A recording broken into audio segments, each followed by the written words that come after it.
Ayo, what's up? Welcome back dito sa ating Child Eats and Balls TV. Alright, so tayo nagbabalik muli mga babayan para sa isa na namang reaction, video at komentaryo. At ngayon ay pag-uusapan natin ang video mula sa channel ni PH TV. Sa mga hindi pa po nakasubscribe sa channel ni PH TV, nandiyan sa baba ang full video link. I-click nyo lang po at subscribe. Supportahan natin ang kanyang mga video uploads. At sabi nga po niya dito mga babayan, no? US Navy na gumamit ng dahas para magpalis sa Chinese militia sa West Philippine Sea. Biden ipinag-utos na, no? Lagot na China. Alamin natin yung mga babayan at pag-uusapan. Pero syempre bagong lahat, shoutouts tayo sa mga bago natin subscribers dyan. Maraming salamat sa inyong suporta.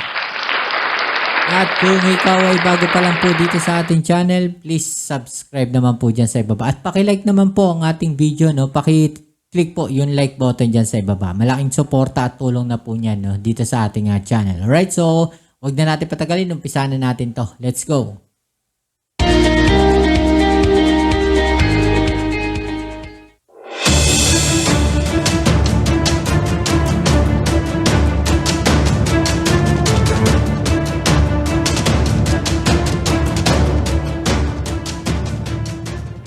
Iniulat na hinarang at hinuli umano ng US Navy ang dalawang Chinese fishing vessel sa West Philippine Sea at sinabi na iligal umano ang presensya nito sa loob ng exclusive economic zone ng Pilipinas.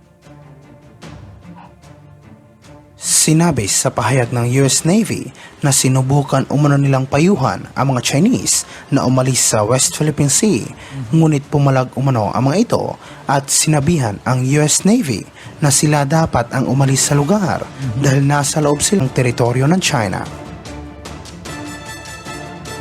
Pinagsabihan din umano ang US Navy na dapat silang sumunod sa international na batas at nagbanta na kung hindi ito aalis sa lugar ay mapipilitan silang tawagan ang Chinese Navy at Coast. Ito mga babayan, no, kung ganyan yung bitaw ng China, no, dyan sa West Philippine Sea, kailangan sumunod kayo, no, sa international na batas, illegal kayo dito, no, bakit kaya hindi nila i-apply yan sa sarili nila, no?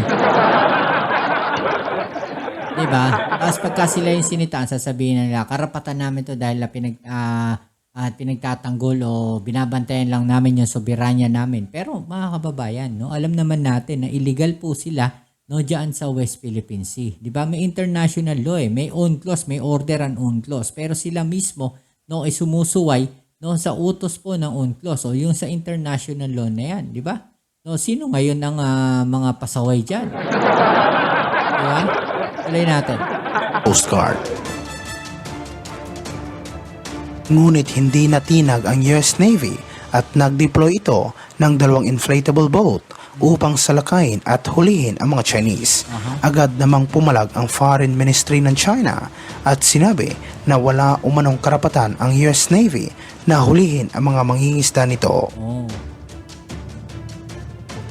Ito ay sa gitna ng napaulat na presensya ng mga Chinese vessel sa mga pinagtatalunang lugar sa West Philippine Sea, habang nangako naman ang Philippine Coast Guard na patuloy nilang ilalantad ang mga ginagawang agresibong aksyon ng China. Nauna nang nireport ng PCG ng dalawang barko nito ay patuloy na sinusundan, hinaharas at hinaharangan ng mga barko ng Chinese Coast Guard sa mga ginagawa nitong resupply mission sa BRP Sierra Madre sa Ayungin Shoal. Ibinunyag din ng Western Command ng Armed Forces of the Philippines na namataan nito ang humigit kumulang 50 Chinese military at fishing vessel sa paligid ng Iroquois Reef at Sabina Shoal. Sinabi ni PCG Commodore J. Tariela, ang tagapagsalita para sa task force ng gobyerno sa West Philippine Sea, ng 48 sa mga ito ay mga Chinese Maritime Militia vessel, 3 barko ng China Coast Guard at 2 barko mula sa People's Liberation Army Navy. Sinabi niya sa isang interview na naniniwala ang PCG ng presensya at pagkukumpulan ng mga Chinese ay naglalayong sakupin ang mga nasabing lugar. Anya, ang Iroquois Reef at Sabina Shoal ay parehong matatagpuan sa katimugang bahagi ng Recto Bank na kung saan mayroong maraming service contract para sa oil exploration. Sa kasalukuyan, ang estratehiya ng PCG ay ilantad ang mga agresibong aksyon ng China na kung saan sinabi ni Tariela na napaka-epektibo. Ito ay isa umunong pamamaraan upang matiyak ng agresibong pag-uugali ng Beijing at mga pananakot nito ay pupunahin ng international community.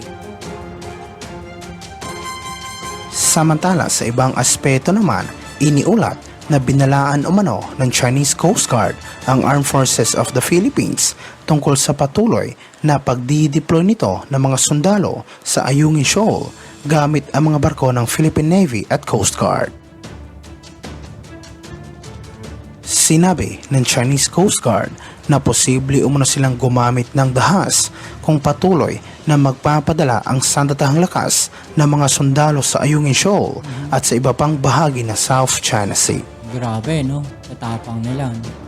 Iginiit ng Chinese Coast Guard na mga ginagawang aksyon ng Philippine military ay isa umunong paglabag sa batas ng kanilang bansa at handa silang magsagawa ng law enforcement activity sa lugar upang mapigilan ang iligal na panghihimasok sa kanilang teritoryo. Sinabi rin ng CCG na wala umanong karapatan ang gobyerno ng Pilipinas na magsagawa ng maritime patrol sa South China Sea, lalong-lalo na ang pagdideploy nito ng mga sundalo sa loob ng teritoryo ng China. Iniulat ito matapos nagpahayag ng pagkabahala ang Secretary of Defense ng Estados Unidos na si Lloyd Austin tungkol sa ginawang panghaharas ng Chinese Coast Guard sa mga barko ng Pilipinas sa Ayungin Shoal. Nagpahayag si Secretary Austin ng kanyang pagkabahala tungkol sa agresibo at mapanganib na pag-uugali ng China sa ginawa nitong pakikipag-usap sa telepono kay Philippine Defense Secretary Gilberto Teodoro ayon sa isang dokumentong inilabas ni Press Secretary Brigadier General Pat Ryder ng Pentagon. Ayon sa dokumento, nabanggit ni Secretary Austin na nababahala siya sa mga ginagawang agresibong aksyon ng People's Republic of China laban sa mga barko ng Pilipinas na nag-ooperate ng maayos at naaayon sa batas sa West Philippine Sea, partikular na sa Second Thomas o Ayungin Shoal. Noong nakaraang linggo, sinabi ng Philippine Coast Guard na 2 barko ng Chinese Coast Guard ang gumawa ng isang mapanganib na maneuver na maaari umanong magdulot ng banggaan sa mga barko ng PCG na kung saan ay tumulong sa resupply mission ng AFP malapit sa Ayungin Shoal. Sa kanyang pakikipag-usap kay Teodoro, binigyang diin ni Austin ang matatag na alyansa ng Estados Unidos sa Pilipinas at sinabi niya na sakop ng Mutual Defense Treaty ang mga public vessel, aircraft at armed forces ng Pilipinas, pati na ang Coast Guard nito sa Pasipiko o saan man sa South China Sea.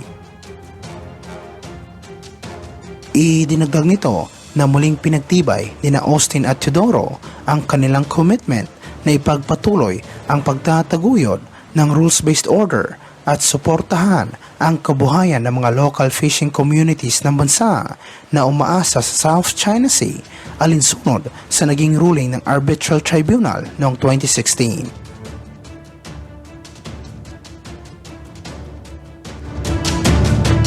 Alright, so yan mga babayan, no? Kayo, anong masasabi ninyo at opinion ninyo dito sa mga balita na mga ito mga babayan? I-comment nyo lang po dyan sa baba ang ninyong mga opinion at saloobin at ating niyang pag-usapan, alright? So yan muli, maraming salamat sa lahat ng mga patuloy na kasuporta dito sa ating channel at kung bago ka pa lang, please don't forget to subscribe, like, share at comment dyan sa comment section. Kita-kits tayo sa ating next video. Ito muli ang inyong Kuya Mobs dito sa Bobs TV. Peace. I'm out.